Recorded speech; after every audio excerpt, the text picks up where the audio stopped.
Assalamualaikum warahmatullahi wabarakatuh. Perkenalkan, nama saya Muhammad Nazri dengan nomor induk mahasiswa 207200053.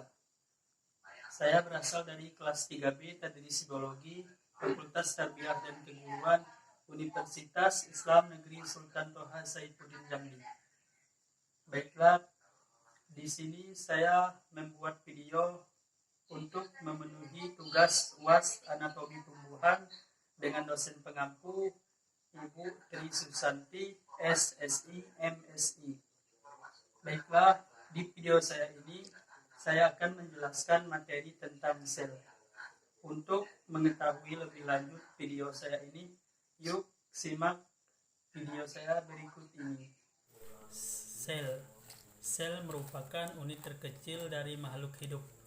Sejarah sel pertama kali ditemukan oleh Robert Hooke pada tahun 1665. Sel dikelilingi oleh selaput atau membran sel yang di dalamnya terdapat cairan atau protoplasma. Kemudian sel berkembang biak dengan cara membelah diri atau secara mitosis.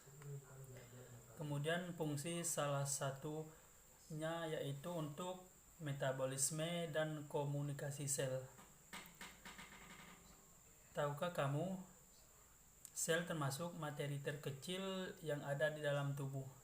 Sel berada mulai dari rambut, mata, kulit, organ dalam, kaki, dan lainnya. Kemudian sel diartikan sebagai unit struktural dan fungsional penyusun makhluk hidup. Artinya semua makhluk hidup terdiri dari sel, karenanya sel disebut unit struktural kehidupan. Sedangkan sel diartikan sebagai unit fungsional kehidupan karena sel mampu menjalankan kehidupan seperti nutrisi, ekskresi, respirasi, dan lain-lain. Kemudian ada struktur penyusunan sel hewan dan sel tumbuhan beserta fungsinya. Ada 3 komponen utama penyusun sel hewan dan sel tumbuhan. Yang pertama ada membran sel, ada membran plasma, yang kedua ada sitoplasma, dan yang ketiga ada organel sel. Kemudian sel terbagi menjadi 2 kelompok utama, yaitu sel prokariotik dan sel eukariotik. Pengertian dari sel prokariotik. Sel prokariotik berasal dari bahasa Yunani, yaitu pro dan karyon. Pro artinya sebelum dan karyon artinya inti. Jadi di sini dapat kita simpulkan bahwa sel prokariotik berarti sebelum inti.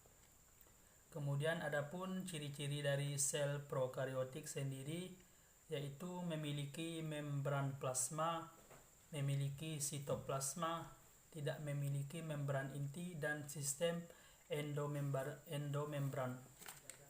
Kemudian memiliki sitoplasma, tidak memiliki membran inti, dan sistem endomembran. Kemudian yaitu ada sel eukariotik.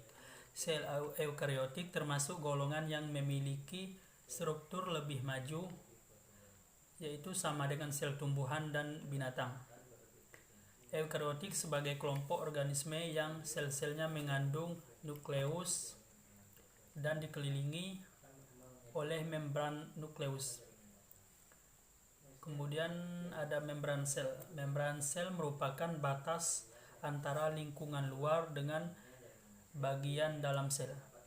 Membran sel bersifat selektif permeabel, yaitu hanya dapat dilewati oleh zat-zat tertentu seperti glukosa, asam amino, gliserol, dan ion. Kemudian yaitu perpindahan molekul atau ion tanpa menggunakan energi dan terjadi secara spontan dari konsentrasi tinggi ke rendah, contoh difusi, yaitu perpindahan molekul dari konsentrasi ke konsentrasi rendah. Kemudian ada osmosis, perpindahan molekul air melalui membran semipermeabel dari larutan yang konsentrasi airnya tinggi ke larutan yang konsentrasi airnya rendah. Kemudian transport aktif, perpindahan molekul ion menggunakan energi. Kemudian sitoplasma.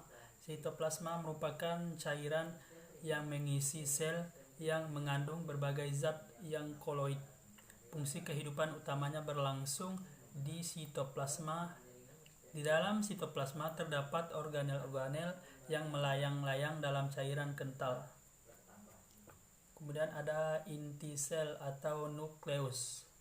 Nukleus biasanya berbentuk opal atau bulat yang berada di tengah-tengah sel.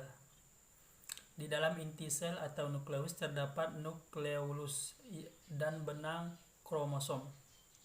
Cairan ini tersusun atas air, protein, dan mineral. Kemudian inti sel